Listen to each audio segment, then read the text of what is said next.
Natural કોઈ પણ કલરના ઉપયોગ વગર એકદમ સરળ રીતે અને એવી ફ્રૂટી તો આગળ આપણે એકદમ ફટાફટ બની જાય તેવી છે, એકદમ નેચરલ કોઈ પણ કલરના ઉપયોગ વગર.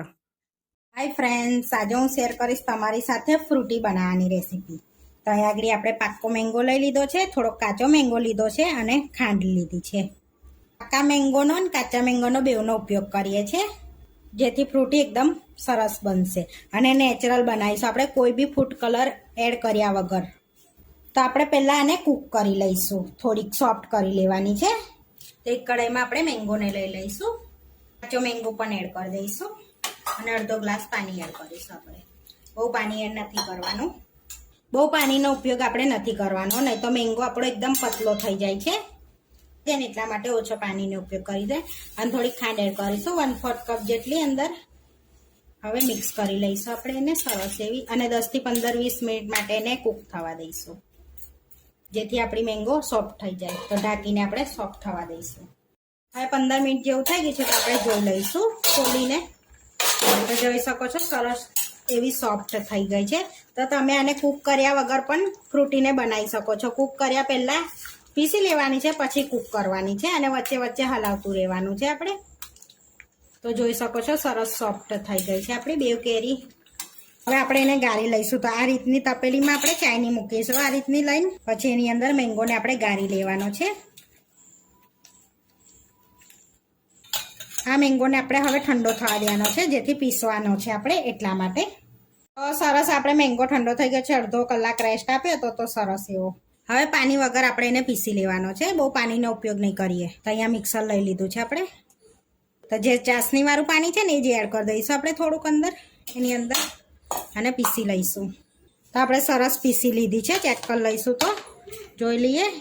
આ રીતનો સરસ પીસાઈ ગયો છે મેંગો. આપણે હવે એને ગાળી લઈશું. હવે આપણે નીચે જે પાણી છે એ આપણે લઈ જ લેવાનું છે, એટલે આપણે એની અંદર આપણે મેંગો એડ કરી દઈશું. આ રીતનો આપણે પીસી લીધો છે, હવે આપણે ગાળી લેવાનો છે, જેથી રેસાનો ભાગ હોય ને એ બધો નીકળી જાય.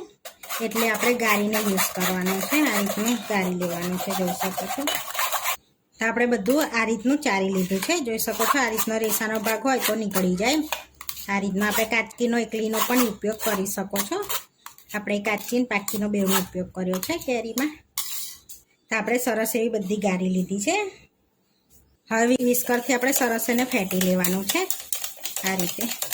તો તમે આ રીતનું થીક જ તમે કાચની બાટલમાં ભરી અને મહિના સુધી સ્ટોર કરી શકો છો. જ્યારે પણ પીવું હોય ત્યારે થોડુંક તમે કાઢીને એને બનાવી શકો છો. તો આપણે હવે 2 ગ્લાસ ફ્રૂટી બનાવી છે, તો આપણે પહેલાં પલ્પ લઈ લઈશું મેંગોનો. આજે આપણે બનાવ્યો છે એયો. તો 2 કપ અહીંયા લીધો છે મેં. પાણી એડ કરી દેવાનું છે 4 કપ. અહીંયા ઠંડુ પાણી લીધું છે. હવે આપણે ફેટી લઈશું સરસ એવી એને ફરી. તો સરસ ફેટી લેવાનું છે, એટલે સરસ ફ્રૂટી આપણી રેડી થઈ જાય. તો આપણી ઠંડી ઠંડી ફ્રૂટી રેડી થઈ ગઈ છે. હવે સર્વ કરી લઈશું. તો અહીંયા કાચના ગ્લાસ લઈ લીધા છે, એની અંદર એડ કરી દઈશું. જોઈ શકો છો એકદમ થીક આપણી ફ્રૂટી રેડી થઈ ગઈ છે. તો એકદમ પરફેક્ટ અને ફટાફટ બની જાય, એકદમ સરળ રીતે તેવી આપણી ઘરે જ નેચરલ ફ્રૂટી બનીને રેડી થઈ ગઈ છે. આવા વિડીયો જોવા માટે મારી ચેનલને સબસ્ક્રાઈબ કરો, લાઇક કરો અને શેર કરો. અને તમે જરૂરથી ટ્રાય કરો. ફરી મળીશું નવા વિડીયોમાં. કોમેન્ટ કરીને જરૂરથી જણાવજો કે તમને અમારી રેસીપી કેવી લાગી.